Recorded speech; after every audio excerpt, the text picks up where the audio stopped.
ಮತ್ತು ಜೀವಾಮೃತ ಅಂತೂ ಅದನ್ನು ಮಾಡಾಕತ್ತೀವಿ. ಹಾಂ ರೀ. ಒಳ್ಳೆ ಒಂದು ಇದು ಇದೆ. ಮತ್ತು ಡ್ರಿಪ್ನೊಳಗೂ ಇದು ಲಿಕ್ವಿಡ್ ಈಗ ಎರ್ಶಾಪ್ ಕಂಪ್ನಿ ಲಿಕ್ವಿಡ್ನಾಗ ಇದ್ದಾಗ ನಮ್ಮ ಡ್ರಿಪ್ನೊಳಗೆ ಭಾಳ ಅನುಕೂಲ ಆಗಕತ್ತದ. ಪ್ರತಿ 15 ದಿನಕ್ಕೊಮ್ಮೆ ಡ್ರಿಪ್ನಲ್ಲಿ ಇವು ಯಾವುದೇ ಒಂದು ಇದ್ರೊಳಗೆ ಒಂದು 7-8 ಪ್ರಾಡಕ್ಟ್ನೊಳಗೆ ಈ ಭೂಮಿ ಸುಧಾ ಆತು, 3B ಆತು, ಜೀವಾಮೃತ ಆತು, ಮತ್ತು ಇವೆಲ್ಲ ಕೆಲವೊಂದು ಹಾಗೆ ನಾವು 15 ದಿನಕ್ಕೊಮ್ಮೆ ಕೊಡ್ತಾ ಇರ್ತೀವಿ. ಯಾಕಂದ್ರೆ ಅದ್ರದ್ದು ಫಲವಾಗಿ ಇದ್ರೊಳಗೆ ಏನು ನ್ಯೂಟ್ರಿಷನ್ ಬೇಕಾಗಿದೆ ಎಲ್ಲನೂ ಅದಂತಿಸ್ತೆ ಗಿಡ ಹೆಲ್ದಿ ಆಗ್ಯದ. ಒಳ್ಳೆಯ ಒಂದು ಇದು ಅದ. ಮತ್ತು ಭೂಮಿ ನಮ್ದು ಇಷ್ಟು ಮಿದು ಆಗ್ಯದಲ್ಲ ಬಡ್ಡ್ಯಾಗ, ನಾವು ಇಲ್ಲಿ ನಾವು ಹಿಂಗೆ ಹಡ್ಡಿ ನೋಡಿದ್ರೆ ಭೂಮಿ ಭಾಳ ಮಿದು ಅದ. ಹಿಂಗೆ ಮಣ್ಣು ನೋಡಿದ್ರೆ ಹಿಂಗೆ ಮಿದು ಮಣ್ಣ. ಮತ್ತು ಮಣ್ಣ ಅಗದಿ ಸ್ಮೆಲ್ ಹೆಂಗಂದ್ರೆ ಆರ್ಗ್ಯಾನಿಕ್ ಇದನ್ನ ಹಾಕಿದಾಗ ಹೆಂಗೆ ಭೂಮಿ ಒಂದು ತಿಪ್ಪಿ ವಾಸನೆ ಇರ್ತದ, ಆ ರೀತಿ ಒಂದು ಒಳ್ಳೆ ಒಂದು ಇದು ಅದ. ನೀವು ನೋಡ್ಬೋದಲ್ಲ, ಅಗದಿ ಪ್ಲಾಟ್ ಹೆಲ್ದಿ ಅದ. ನೋಡೋಕಲ್ಲಿ ಒಳ್ಳೆ ಒಂದು ಇದು ಅದ. ಯಾಕಂದ್ರೆ ರೈತರಿಗೆ ನಾನು ಏನಂತೀನಿ, ಬರೀ ರಾಸಾಯನಿಕ ಹಾಕಿ ಸರ್ ಇದು ಖರ್ಚು ಕಡಿಮೆ ಆಕತ್ತಿರೋ ಏನು ಜಾಸ್ತಿ ಆಕತ್ತಿರೋ? ಖರ್ಚು ಕಡಿಮೆ ಆಗ್ತದೆ ಸರ್, ಖರ್ಚು ಕಡಿಮೆ ಆಗ್ತದೆ. ಇದು ಏನದ, ನಾವು ಸರಿಯಾಗಿ ಇದನ್ನ ಆರ್ಗ್ಯಾನಿಕ್ ಇಂಥ ಪ್ರಾಡಕ್ಟು ಮತ್ತು ಆರ್ಗ್ಯಾನಿಕ್ ಗೊಬ್ಬರ ಬಳಸ್ಕೊತ ಹೋದಾಗ ಮುಂದೆ ಬರ್ಬರ್ತ ಖರ್ಚು ಕಡಿಮೆ ಆಗ್ತದೆ. ಮೊದಲನೇ ಸಾರಿ ಮತ್ತು ನಾವು ಈಗ ರಾಸಾಯನಿಕ ಮೇಲೆ ಬಂದಂಗೆ ಇದು ಆಗ್ತದೆ. ಕಂಟಿನ್ಯೂ ನಾವು ಇದನ್ನು ವಾಪರಿಸುತ್ತಾ ಇವು ಜೀವಾಮೃತ ಇವೆಲ್ಲ ಇಂಥವೇ ತಿಪ್ಪಿ ಗೊಬ್ಬರ, ಇವು ವ್ಯಾಟ್ಸಾಪ್ ಕಂಪ್ನಿ ಗೊಬ್ಬರ ಇಂಥವು ಏನು ಕಲ್ಚರ್ ನಾವು ಬಳಕೆ ಮಾಡ್ಕೊತ ಹೋದಂಗೆ ನ್ಯಾಚುರಲ್ ಆಗಿ ಹೊಂದಾಣಿಕೆ ಆಗ್ತದೆ. ಸರ್ ಇದು ಬದನೇದು ಒಂದೇ ಪ್ಲಾಟ್ ಆಯಿತು. ಈಗ ದ್ರಾಕ್ಷಿಗೂ ಬಳಸಿದ್ದೆ. ದ್ರಾಕ್ಷಿಗೆ ಏನು ಹೊಲದಾಗ ದ್ರಾಕ್ಷಿಗೆ ಬಳಸೀನಿ, ಬಾಳಿಗೆ ಬಳಸೀನಿ, ಪಪ್ಪಾಯಿಗೆ ಬಳಸೀನಿ.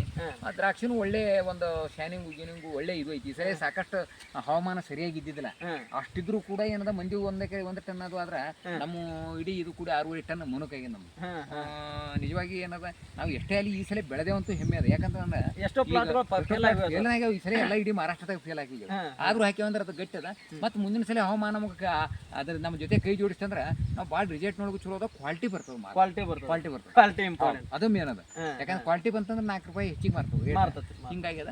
ಬೆಳೆ ನೋಡೋಕಾದ್ರೆ ಈ ಎರ್ಶಾಪ್ ಕಂಪ್ನಿ ಯಾವುದೇ ಬೆಳೆಗೆ ಕೊಡ್ರಿ, ಆ ಬಳಸಿಂದ ಆ ಬೆಳೆ ಇದನ್ನೇ ಚೇಂಜ್ ಇರ್ತದೆ. ತಾವು ನೋಡ್ಬೋದು, ಇಲ್ಲಿ ಈಗ ತಮಗೆ ಕಾಣಬಹುದು ರೈತರಿಗೆ ಇದು ಅದ. ಇನ್ನು ಇದು 75 ದಿವಸದ ಬೆಳೆ ಅದ. ಇನ್ನು ಇದಕ್ಕೆ ಅವಧಿ ಭಾಳ ಅದಂದ್ರೆ ನನ್ನ ಅಂದಾಜು 8 ಫುಟಿನ ಸಾಲ ಇದು. ನಮ್ದು 8 ಫುಟಿನ ಸಾಲ ಪೂರ್ತಿ ಕೂಡ್ಕೋತದ. ನಾವು ಹಿಂದೊಮ್ಮೆ ಹಚ್ಚಿದೆ ಇದು ಆಗೋದು ಅಂತ 8 ಫುಟ್ ಹಚ್ಚಿವೆ. ಇವು 2 ಸಾಲ ಕೂಡ್ಕೋತಾವ. ಒಳ್ಳೆಯ ಒಂದು ಇದು ಅದ. ಮತ್ತು ನಮಗೆ ಬದನೆ ಒಳಗೆ ರೇಟ್ ಸಿಕ್ಕರೆ ನಮಗೆ ತುಂಬ ಹಣ ಆಗ್ತದೆ. ಸ್ವಲ್ಪ ರೇಟ್ ಈಗ ಕಡಿಮೆ ಅದ. ಕಡಿಮೆ ಇದ್ದು ನಾವು ಮೊದಲು ಬೆಳೆದು ಮಾಡ್ಬೇಕು. ಅದು ರೇಟ್ ನಮ್ಮ ಕೈಗಿಲ್ಲ. ಹೌದೌದು, ರೇಟ್ ಯಾರ ಕೈಗಿಲ್ಲ, ಬೆಳೆದು ಮಾಡ್ಬೇಕು. ಒಳ್ಳೆಯ ಒಂದು ಇದು ಅದು. ಇವತ್ತು ಎಲಿ ನೋಡಿದ್ರೆ ಭಾಳ ಸಂತೋಷ ಅನಿಸ್ತದೆ. ಮಣ್ಣು ಮಾತ್ರ ಭಾರಿ ಇದಾಗಿದೆ. ಮಣ್ಣು ಅಗದಿ ಇದು ಸರ.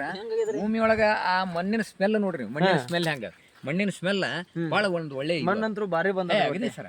ನೋಡಿ ಹೆಂಗ ಹೂ ಕಾಯಿ ಎಲ್ಲ ಮಸ್ತ್. ಹೂ ಕಾಪಿ ನೋಡಿ ಸರ್, ಕಾಪಿನ ಸಂಖ್ಯೆ, ಹೂವಿನ ಸಂಖ್ಯೆ ಇಲ್ಲಿ ನೋಡ್ರಿ, ಇಲ್ಲಿ ಗಿಡದೊಳಗೆ ಯಾವ ರೀತಿ ಅದು.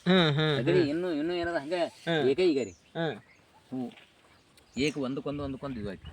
ಒಳ್ಳೆ ಒಂದು ಇದು ಪ್ರಾಡಕ್ಟ್ ಬಗ್ಗೆ ಯಾವುದೇ ಒಂದು ಸಂದೇಹ ಬೇಡ. ಒಳ್ಳೆ ರೈತರು ಏನದ, ನಾನು ರೈತರಿಗೆ ಏನು ಹೇಳ್ತೀನಿ, ನೀವು ಇಂಥ ಬರೀ ರಾಸಾಯನಿಕ ಬಳಸಿ ಇವತ್ತು ಆಹಾರ ವಿಷಯ ಆಗಿ ಎಲ್ಲ ಜನರಿಗೆ ನಾವು ಏನದ ಇವತ್ತು ರೋಗ ಸಾಕಷ್ಟು ಎಷ್ಟೋ ಭಯಾನಕ ರೋಗಗಳದು. ಅದಕ್ಕೆ ನೀವು ಇವನ್ನೆಲ್ಲ ಕಲ್ಚರ್ ಬಳಸ್ರಿ. ಇದ್ರೊಳಗೆ ಏನಿಲ್ಲ, ಇವು ಏನದ ಎಲ್ಲ ಇವು ಇದರಿಂದ ಮಾಡಿದಂಥ ಇವು ನಾವೆಲ್ಲ ಇದನ್ನ ನೋಡ್ಕೊಂಡು ಇದನ್ನು ಬಳಸಕತ್ತೇವೆ. ಒಳ್ಳೇದದ.